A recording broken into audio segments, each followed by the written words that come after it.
Alright, I thought I'd do a little video here to review this guy. Just finished it not too long ago. Put up the time lapse on the channel, so you will see that right before this one. I really like how this turned out. I thought it was great. It really turned out super cool. Like, it's a lot better than I thought it was going to be. Now, these are Laws bricks. I did not realize that when I bought it. Honestly, when I bought it, I thought it was going to be full-size Lego equivalent. I knew it was a knockoff, but I thought it would be the same size. And even though they say Laws on the bricks themselves, as in they are official Laws bricks, if I can get it in focus. There you go. You can see it there. Nowhere in the packaging or the instructions does it say Laws on it. So are they knockoffs of knockoffs? I don't know. All I care about is whoever designed this and built this and sold it to me did a bang up job, because it is awesome. Obviously, I went with the fall view. I thought with the rustic cabin, that color scheme would work a lot better. But they give you enough to do the springtime normal green ones as well. Now, clearly, if you are familiar with the Lego world, this looks like something else, but it's not, right? It looks like this guy over here, which I brought in for comparison's sake. If I scooch it over a little bit more, this is obviously a lot taller and a bigger model, but that's because the nature of the Laws bricks. Now, if you're not familiar with Laws bricks, here's a normal size Lego piece there. Let me zoom in so you can really see it. So that's your normal piece, right, for Lego, and your Laws bricks are going to be exactly the same quality. I've experienced nothing different about it, other than they're about a third the size smaller, which again doesn't seem like much, but after building with this for 4,000 plus pieces to put this together, going back to a regular Lego brick, I mean, this feels like Duplo to me. It's so huge. It's massive. But another advantage of the Laws bricks is it's going to take up less space, which I like. You get the same amount of detail. It's the exact same pieces you'd find in the Lego sets, but about a third the size smaller for that space constraint greatness. So if this was built with full-size Lego, it would easily be, as big as that tree for sure, and a lot wider. So the fact that it's smaller, it really looks good, because the smaller pieces give you greater detail, and you're able to pack more in. So I really like it. Obviously, there's some inspiration here. You can see the octagon huts up here. There's one in the tree here as well. If I scooch this around, you got the little, it's hard to spin. You got the gang walk as well over here. Even down here, you have like a full-size kitchen table. They packed in a little seating area here for you.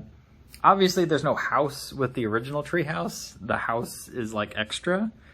But the house even is inspired by, I think, another Lego set. Because if you look at the roof and you look at like the side panels, and even this gives you a clue of what it is.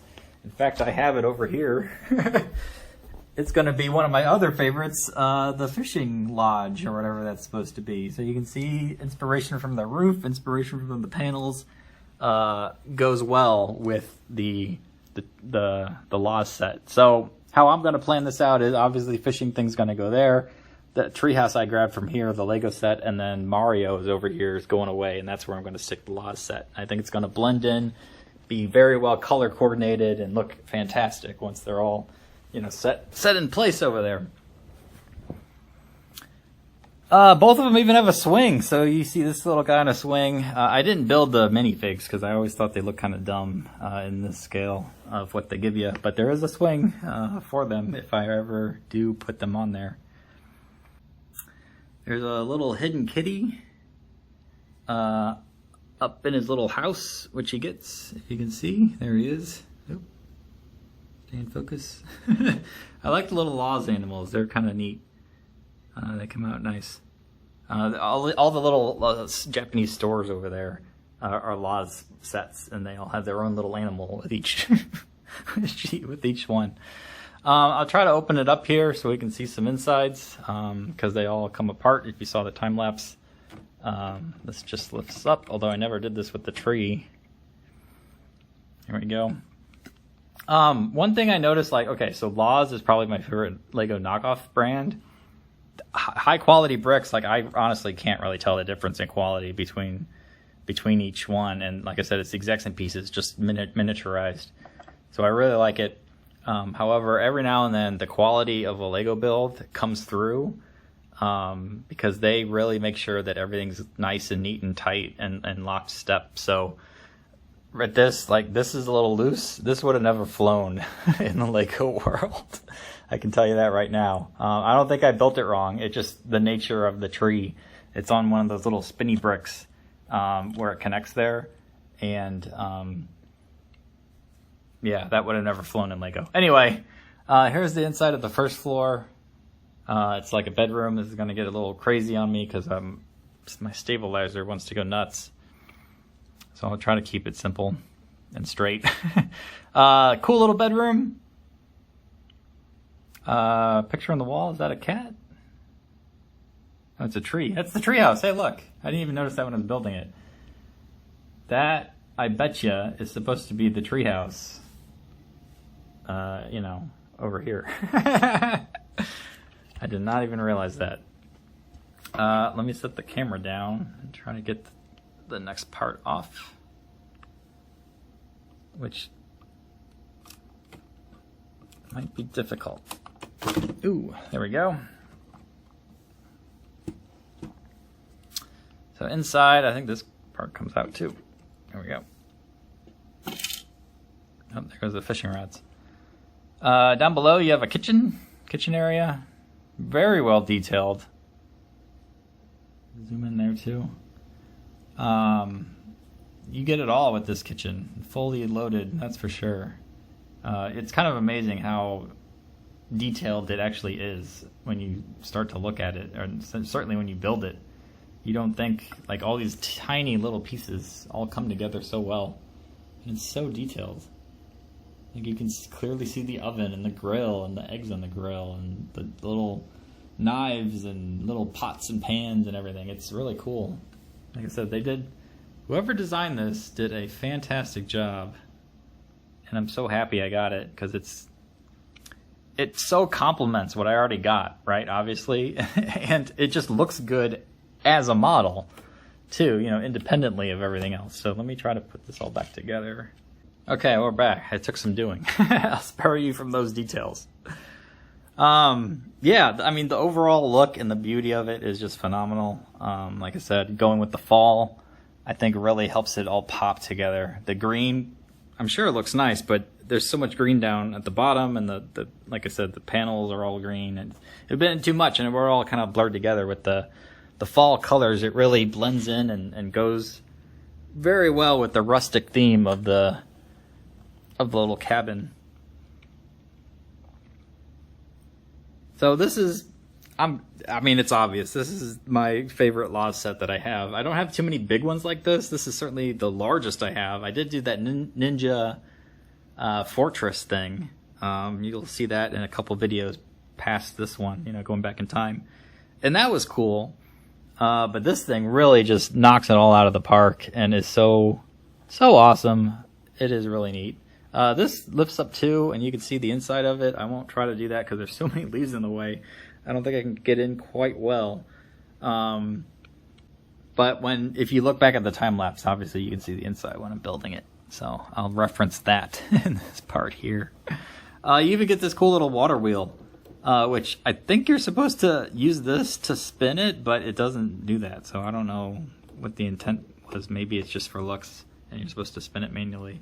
But there's a cool little creek running through underneath the house. You can see the whole thing's like lifted up on stilts. Obviously a reference to the little creek over here. So maybe I can connect them together one day and they can all kind of seamlessly join hands in, you know, unison. But, you know, that's it. So I thought I'd, for sure, like I said, did a quick little review here for what it is. And like I said, it's one of my favorites. Well, this was one of my favorite Lego ones. You know, top 3 for sure. The Treehouse. So add this guy into the mix and look at them both together. That's just so cool. I could do the fall version of the Treehouse as well. The Lego does give you those pieces for it, but I like the jungle theme and the greenness of it all. And that really contrasts with the huts. You know, if I do fall, then there's going to be so much brown all over the place. The trunk of the tree is brown, the huts are brown. So that's why I went with the green over here. But over here, I think the fall was definitely the right choice. So I don't think I'd ever like do them both together at the same color. But even like stepping back and looking at them together, you know, I think they still work, you know, hand in hand. So you'll see it on the model in the layout whenever I get around to setting it all up that way. And yeah, not too bad. I think I ended up paying like $80 for this, which is great. I mean, that's less than half price than retail for the Treehouse. And it's, I think, even more pieces you get with it. Because it was a little over 4,000 all said and done there. And like I said, because it's Lost Bricks, it takes up less space. So that's another awesome benefit into building these micro models with the Lost size knockoffs, because you're going to save space. You just are. So, all right, that's enough rambling. I'll cut it there, and hope you enjoyed.